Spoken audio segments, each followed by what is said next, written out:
taking a step forward towards my goal, my dream. Maximizing your ability, that's why I came here. It was just always a dream just to come in, handle business, to come here to win. Alabama's always been a big part of my life. Anybody's dream to grow up an Alabama fan, be from Alabama, and then go play at the University of Alabama. I'm telling you, this place is rocking right now. I was just told that I'm in a loud environment where decibels hit 100 dBs. There's nothing like a huge game on Saturday afternoon, Saturday night, Bryant-Denny Stadium. Welcome, everybody, to another edition of the Nick Saban Show presented by Truckworks, along with the head coach of the Crimson Tide. I'm Chris Stewart. Coach, congratulations. 56-7 win over MTSU in the opener. Scored a lot of points, play a lot of players. Yeah, I got to play a lot of players, but I was really pleased with the way the players kind of responded. They had good energy, good enthusiasm. They sort of delivered. They finished the game. I thought we competed well in the game. You know, there were some, shoddy areas where we need to clean up and fix and get better. But I think for first game, I'm very pleased. I've been pleased with the attitude and character from a competitive standpoint of this team all year long. Seemed to be excited to play, obviously, and did some things early on, kind of get you going out of the gate. Yeah, I thought, the first two drives, we played decent on defense, go 3 and out to start the game, and had 2 really good drives on offense, got up 14-0, then we got a turnover.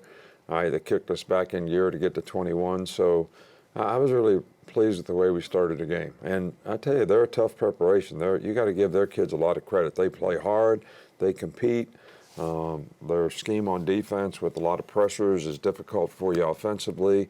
All the motions and formations and empties and all the things they do on offense can make it really difficult for the defensive players. But our guys did a good job of adapting, did a really good job of tackling, especially in space, which is always important when you play a team like this. We'll see a lot of that as we look at the first half highlights.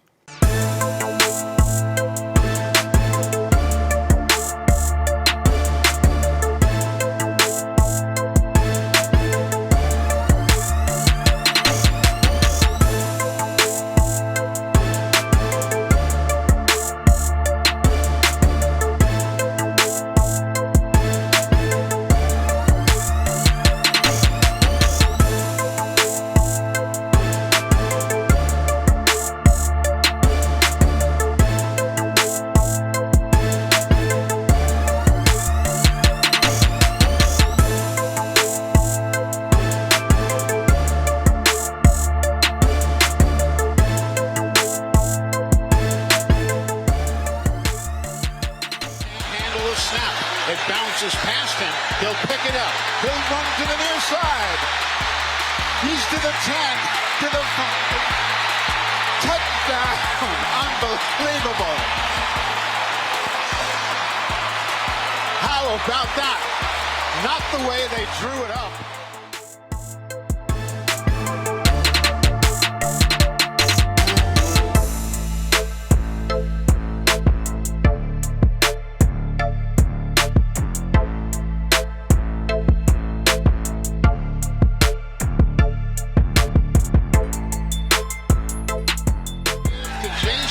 Gets to the goal line, busts free, and then carries it in on second effort for a touchdown.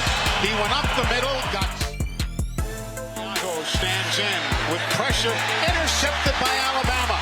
Intercepted by the Tide's Jalen Key, and he will carry it back to the 40-yard line. And Alabama, up by 2 touchdowns, is back in business.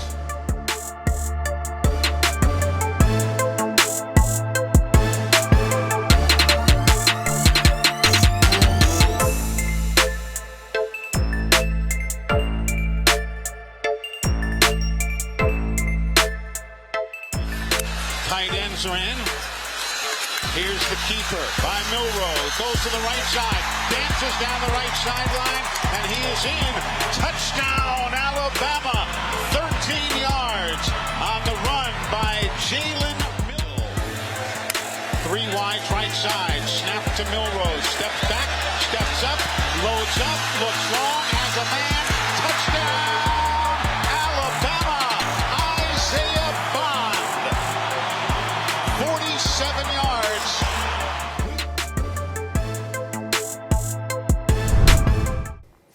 Coach, the scoreboard said 28-0 going to the locker room at the half, but what did you see? Well, I was kind of pleased with the way we played. I thought Jalen Milroe did a really nice job in the first half. This is the second game he's ever started. I think he was like 10 for 13. Made a couple really nice run on a bad snap, score a touchdown. I think his threat as a runner will help us in the run game overall. And he was accurate passing, made good reads. So I was really pleased with the way he played. I was really pleased with the balance that we had. And we played fairly well on defense. So I was pleased with the way we played at half. But I thought we started out with great energy. And I thought we lost some of that energy and enthusiasm in the second quarter. I got on the players about, reestablishing the tempo of the game, when we got started in the second half, and I thought they did a good job of that. We'll get more from you about that when we come back with more of the Nick Saban Show, presented by Truckworks. The Nick Saban Show is brought to you by the University of Alabama, where legends are made, and by Coke, with zero sugar and refreshingly delicious. Is Coca-Cola Zero Sugar the best Coke ever? Find out for yourself.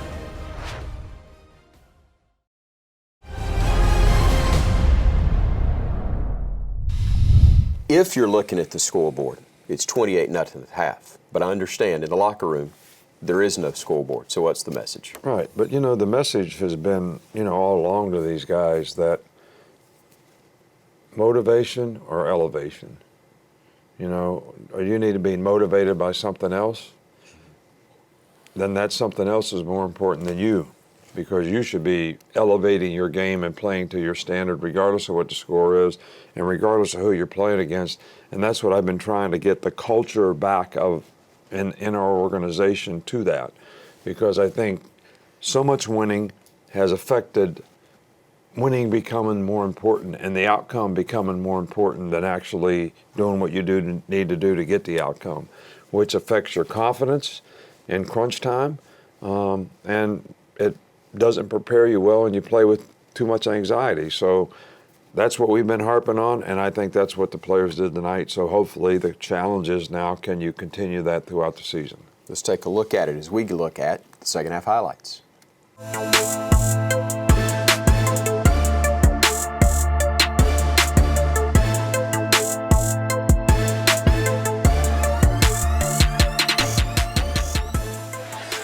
Everybody's down on their knees waiting. Milroe claps his hands, gets the snap, looks right, throws long, man behind the defense. He's got him. Touchdown, Alabama, Jermaine Burton. That was the first of many of those this year. 48 yards. You got some juice right there.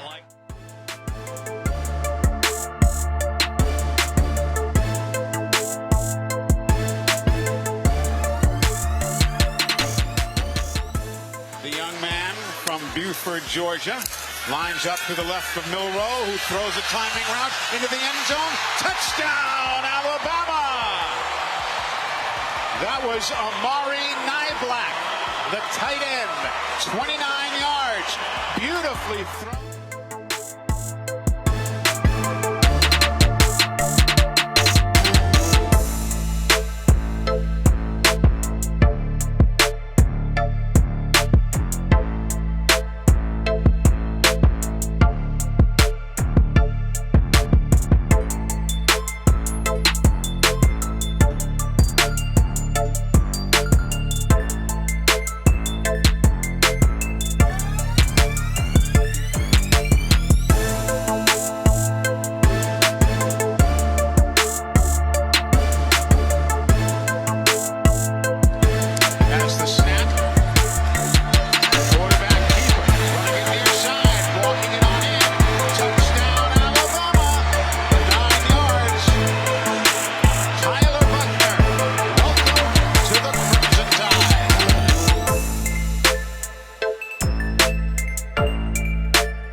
defense tightens. Simpson trying to go himself. And he will take with push from the line for a touchdown, Alabama.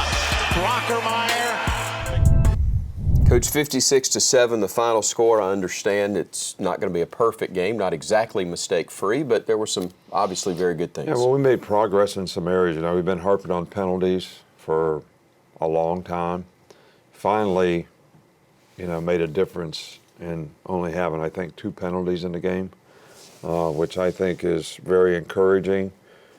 You know, and I actually said to the players, I said, do you need to jump off sides? Do you need to line up in the backfield so you can block the guy you got to block? Do you need to hold the guy to cover him? If you need to do all those things, then you shouldn't be out there playing. We should try to find somebody else. So I think they did a good job in that regard. We had great balance on offense. Again, I think Jalen did a good job, responsible for 5 touchdowns in the game. And, you know, we played a lot of players, which is always good for morale. I wish we could have played even more. But, you know, once the game gets to a certain point, I think the other team wants to get it over. We want to get it over.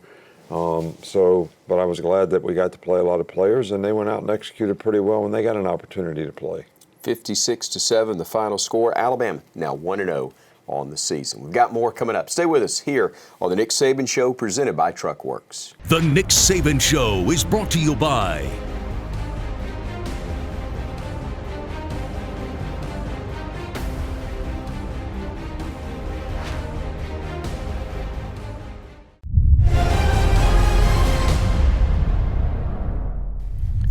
Coach, what was the turning point for you in this one? Well, I thought we came out with great energy and enthusiasm in the game. We scored the first 2 times we had the ball. Then we had a little lull, you know, on defense, as well as, you know, stalled out a couple times on offense. But I think when Jalen Key made the interception when the score was 14-0, and then we hit a big play and scored, I think that was the turning point. I think that changed the momentum of the game and got us to 21 and got down, you know, 28-0 at halftime.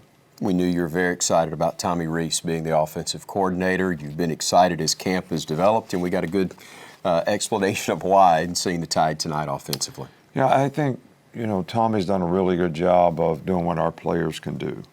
And we got a different kind of team than what we've had in the past. We got different kind of quarterbacks. We got different, you know, offensive line. We got good skill guys, better tight ends. So he's able to utilize all these players, I think, systematically.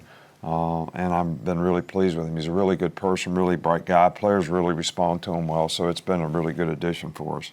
All right, Coach, let's go Mercedes-Benz All Access with Tommy Rees.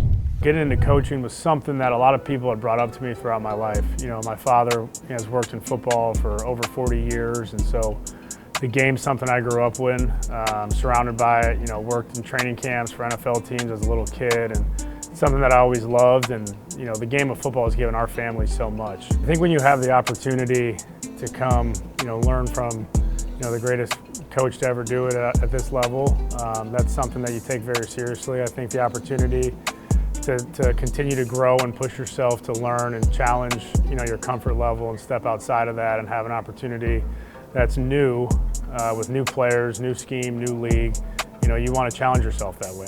Philosophically, you know, you want to build really strong and real relationships with the players. I think when you can invest time and effort into them where they now have a continued buy-in, you can really maximize the player's ability, because there is a relationship that's built on trust, it's built on foundations that go maybe a little bit beyond football. The off-the-field version, probably not a whole lot different. I mean, I have kind of 2 sides. I can be pretty laid back, and then there's an intensity and a competitiveness that can really show itself. So, you know, I have a great fiance at home. I have great friends, great family. Like to spend as much time with them as I can. Try to just be as normal as we can in those little moments that we do get, and, you know, try to relax, and just really, to me, it's all about the people. Like, if I can spend time with the people I really care about, it's pretty much all I need in the time that we do have off. You know, when I talk about this decision, taking this job, it's always a we thing, because, you know, it really came down to both of us seeing eye to eye on the decisions that we want to make for our future. She's been nothing but supportive throughout all this. You know, she's a diehard football fan. She loves slants, jet sweeps, and running the ball, and that's pretty much what she reminds me of all the time. You know, my friends kind of tease her, and they'd say she's like the daughter from Remember the Titans, and So, you know, she's pretty into the game. Being here at Alabama, the people have been tremendous. You know, the support's been really great. And, you know, this is a challenge that we're really excited about and something that we're going to take very seriously and make sure that we continue to uphold the standard that is Alabama football. Coach, always love seeing you on the video board. CB&S Bank brings us our play of the game. Yeah, well, this is a big play. You know, Amari Knobloch makes a big play here, but I think the key to the drill is to watch these two safeties. We run a play action slider, or we're going to fake the ball here, and the way their safety's played is if you run a slider, this safety's coming down, and this safety's going to try to go back. Well, you see this guy's going to step forward, all right, which is the kiss of death when you're playing defensive back. This guy's going to come down. This guy's going to occupy the corner, and we're going to try to get him on top of the deep third corner and have the safety, who's supposed to be spoken to the middle of the field, be able to chase him down. All right, and see the safety spin. All right, see 22 steps at the line of scrimmage. All right, now you see 19 occupy the corner, and then the guy runs in the deep third where the corner's supposed to be. But most corners are not taught to worry about a guy coming from the other side of the field. They're supposed to squeeze the guy in their zone as long as there's not another guy on their side of the field to worry about getting in their zone. So this is a well-designed play, really well executed, good throw, good catch. The Nick Saban Show is brought to you by Coke with zero sugar and refreshingly delicious. Is Coca-Cola Zero Sugar the best Coke ever? Find out for yourself.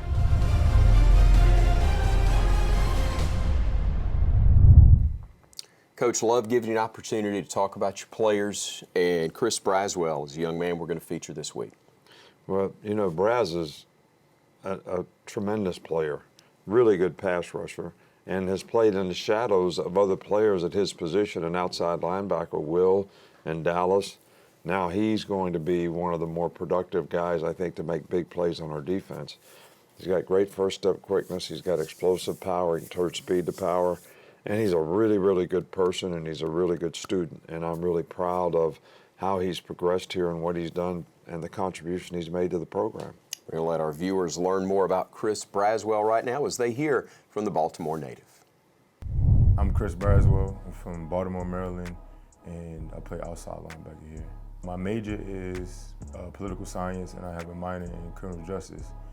Not really sure what I want to do off the field yet, probably something involving the government or something like that. I love the Ravens. I would love to play for the Ravens, but I would like to play in the league for as long as possible and, you know, create generational wealth and just play football, because ultimately that's what I love to do. But, you know the NFL won't last long, and it'll be a time where football ends for me and I'll just fall back on my degree.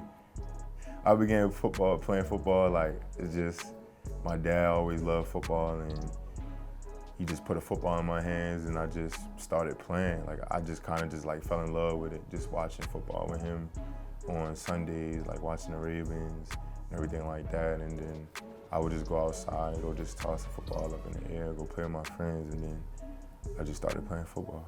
I have a lot of favorable moments here, you know. Obviously, the biggest one is winning the national championship here my freshman year. Alabama does it. 10 regular season SEC wins. An SEC championship, a Rose Bowl championship, and national championship number 18. Like I said, Coach Saban, he's a great individual, great human being. He's helped me off the field tremendously, like being a better person, like respecting others, doing the right things all the time when nobody's watching, like he always talks about. Doing the little things and, you know, just doing things that sometimes you know you don't want to do, but you know you have to do it. Knowing that you had a bond on the field and off the field, you know, that you can trust a guy on the field, and then when you get off the field, you know, at the end of the day, like y'all teammates and y'all friends. A lot of people don't know that I'm actually in a documentary on HBO Max, Cost of Winning. A lot of things are important to me, you know, family and loyalty is like one of the biggest things. Like, I'm a big family guy. Mom and dad, 3 sisters, and we all just had like a relationship. Like, we got a group chat, we always texting in there in the family group chat, laughing, making jokes or whatever.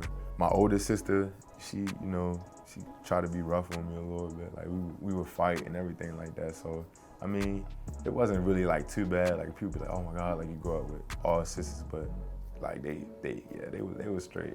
You know, I appreciate, you know, Roll Tide fans, the community of Alabama. You know, appreciate y'all for coming out there and supporting us at the games and everything like that in Roll Tide. The Nick Saban Show is brought to you by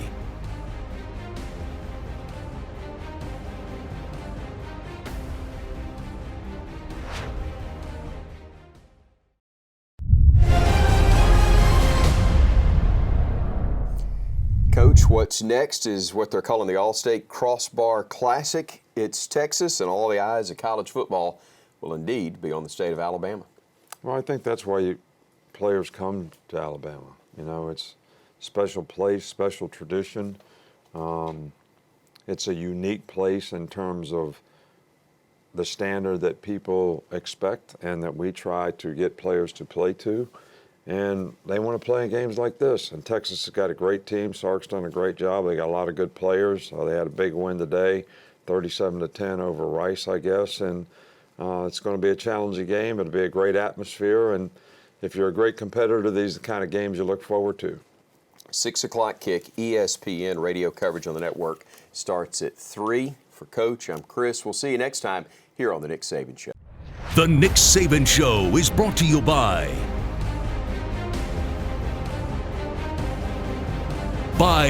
the University of Alabama, where legends are made.